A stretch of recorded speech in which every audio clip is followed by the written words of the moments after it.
8 जून अधिक मास सोमवारच्या अष्टमीचे शिवलिंगावरील उपाय. सोमवारच्या अष्टमीचे प्रभावी उपाय. श्री स्वामी समर्थ भक्तांनो, सोमवार हा साक्षात देवादिदेव महादेवांचा म्हणजेच आपल्या भोळ्या शंकरांचा अत्यंत प्रिय आणि महापवित्र दिवस मानला जातो. शास्त्र सांगते की संपूर्ण ब्रह्मांडात महादेवासारखा दयाळू आणि लवकर प्रसन्न होणारा दुसरा कोणताही देव नाही.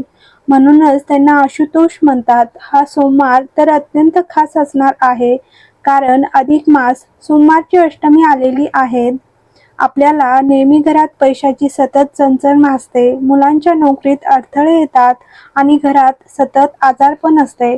त्यासाठी सोमवारच्या अष्टमीचे कडक उपाय सांगितलेले आहेत, तर व्हिडिओ शेवटपर्यंत बघा. शिवलिंगावर बेलपत्र आणि पुष्प. तर सोमवारच्या अष्टमीला भगवान शंकरांना एक बेलपत्र आणि एक पांढरे फूल, उदाहरणार्थ पांढरे कमळ किंवा कण्हेर, अर्पण करणे अत्यंत शुभ मानले जाते. यामुळे सर्व मनोकामना पूर्ण होतात. जल आणि तांदूळ अर्पण करावेत. या दिवशी शिवलिंगावर 7 किंवा 21 तांदळाचे दाणे आणि 1 लोटा जल अर्पण केल्याने घरात सुख समृद्धी नांदते. अधिक मास सोमवारच्या अष्टमीच्या दिवशी हा उपाय करायचा आहे. आपल्याला वाटत असेल की आपले जीवन नरकासारखे झालेले आहेत, कष्टमय झालेले आहेत, तर एक बेलपत्र घ्यावे. बेलपत्राच्या मधल्या पानावर पिवळे चंदन लावावे. त्यानंतर बेलपत्राचे जे खालचे 2 पानं आहेत त्यावर लाल चंदन लावावेत.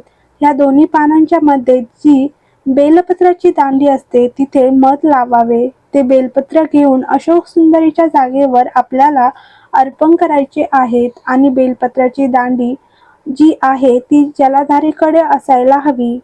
आपल्या हृदयातील बोलून कोणताही भगवान शंकरांचा मंत्र, पंचाक्षर मंत्र, नमः शिवाय किंवा ओम नमः शिवाय किंवा श्री शिवाय नमस्तुभ्यम किंवा महामृत्युंजय मंत्र जो आपल्याला येत असेल तो बोलत देवादिदेव महादेवाला हळूहळू जलाची धार समर्पित करायला प्रारंभ करावे.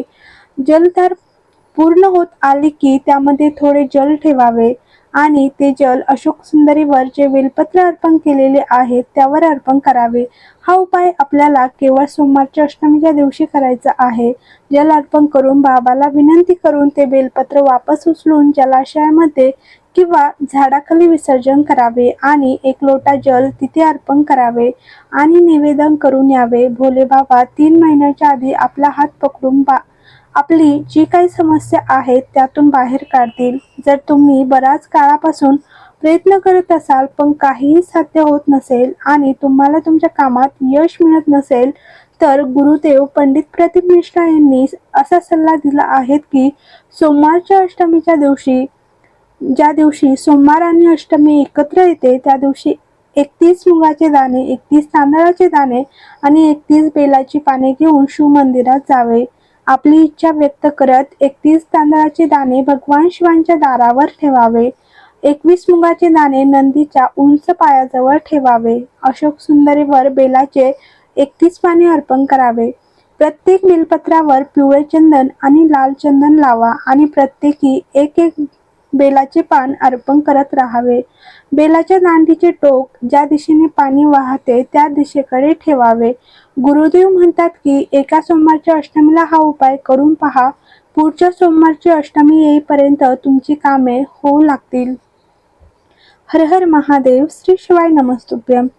तर अचूक आणि सोपा उपाय. शिवलिंगावर पाणी आणि बेलपत्र अर्पण करणे. सोमवारी सकाळी लवकर उठावे, स्नान करावे आणि शिवलिंगावर 1 घागर पाणी म्हणजेच 1 लोटा पाणी, 5 बेलपत्र अर्पण करावे. असे केल्याने सर्व इच्छा पूर्ण होतात असा विश्वास आहे. एक एक करून उपाय. अवधूतेश्वर महादेव ह्या नावाचा जप करत शिवलिंगावर 1 घागर पाणी, 1 बेलपत्र आणि 1 शमीचे पान अर्पण करावे. हा उपाय विशेषतः सोमवारच्या अष्टमीला केला जातो. सायंकाळचा दिवा. सायंकाळी घराच्या मुख्य प्रवेशद्वारावर किंवा शिव मंदिरात मोहरीच्या तेलाचा दिवा लावा. दिव्यामध्ये थोडे काळे तीळ किंवा तांदूळ टाकल्याने नकारात्मक ऊर्जा दूर होते. दानाचे महत्त्व. या दिवशी गरजू व्यक्तीला कपडे दान करावे. पांढरे कपडे दान करावे. दूध किंवा तांदूळ दान करणे अत्यंत पुण्यकारक मानले जाते. येणारी सोमवारची अष्टमी फलदायी आहे. या विशेष दिवशी मंदिर, शिवालय, सिद्धपीठ, ज्योतिर्लिंग किंवा तीर्थक्षेत्र इत्यादी ठिकाणी पूजा केल्याने विशेष फळ मिळते. या पूजेची पद्धत प्रदोष काळात सायंकाळी सांगितलेली आहे. या दिवशी माता भगवती आपल्या 64 योगिनींसह महादेवासोबत उपस्थित असतात. याच कारणामुळे हा दिवस शिवशक्तीच्या पूजेसाठी शुभ मानला जातो. शिव पूजेसाठी सर्वोत्तम दिवस सोमवार हा भगवान शिवांना समर्पित आहे आणि अष्टमी तिथी ही देवी भगवती आणि शिवांच्या पूजेसाठी देखील शुभ मानली जाते. त्यामुळे या दिवशी शिवांची पूजा केल्याने अनेक लाभ मिळतात. तसेच विष्णू सहस्रनाम पठण. पुरुषोत्तम मास हा विष्णू भक्तीचा महिना आहे. या दिवशी श्री विष्णू सहस्रनाम किंवा श्रीमद भागवत गीतेचा 15वा अध्यायाचे पठण केल्याने जीवनातील सर्व कष्ट दूर होतात. तुळशीची पूजा. संध्याकाळी तुळशीच्या झाडाजवळ गाईच्या तुपाचा दिवा लावून तुळशीची प्रदक्षिणा करावी. पिंपळाच्या झाडाखाली दिवा. पिंपळाच्या झाडाला जल अर्पण करून तेथे तुपाचा दिवा लावून ओम नमो भगवते वासुदेवाय ह्या मंत्राचा जप करावा. ह्यामुळे आर्थिक अडचणी दूर होतात. 5 बेलाची पाने आणि पाण्याचा उपाय. सोमवारच्या अष्टमीच्या दिवशी सकाळी स्नान करून शुभ मंदिरात जावे. शिवलिंगावर 5 बेलाची पाने अर्पण करावीत. बेलाची पाने तुटलेली नसावीत आणि त्याचा गुळगुळीत भाग शिवलिंगावर स्पर्श करेल याची खात्री करा. यानंतर अवधूतेश्वर महादेव ह्या नावाचा जप करत शिवलिंगावर पाणी अर्पण करावे. बेलाच्या झाडाखाली दिवा. प्रदोष काळात म्हणजे संध्याकाळी बेलाच्या झाडाखाली दिवा शुद्ध गाईच्या तुपाचा दिवा लावा. हा उपाय धन, समृद्धी आणि आनंदासाठी अत्यंत फलदायी मानला जातो.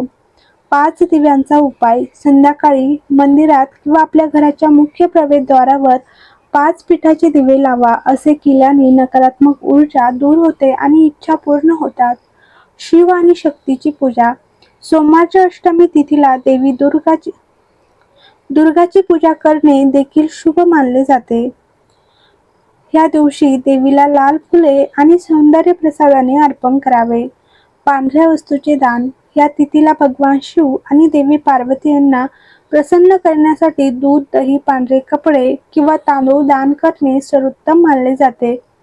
काय करावे आणि काय टाळावे. तर ह्या दिवशी शक्य असल्यास उपवास करावा, सात्विक आहार घ्यावा आणि माथेला किंवा तामसिक अन्न सेवन करणे टाळावे.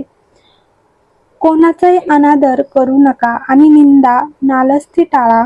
गरजू व्यक्तीला अन्नदान किंवा वस्त्रदान करणे या महिन्यात अत्यंत पुण्यकारक मानले जाते.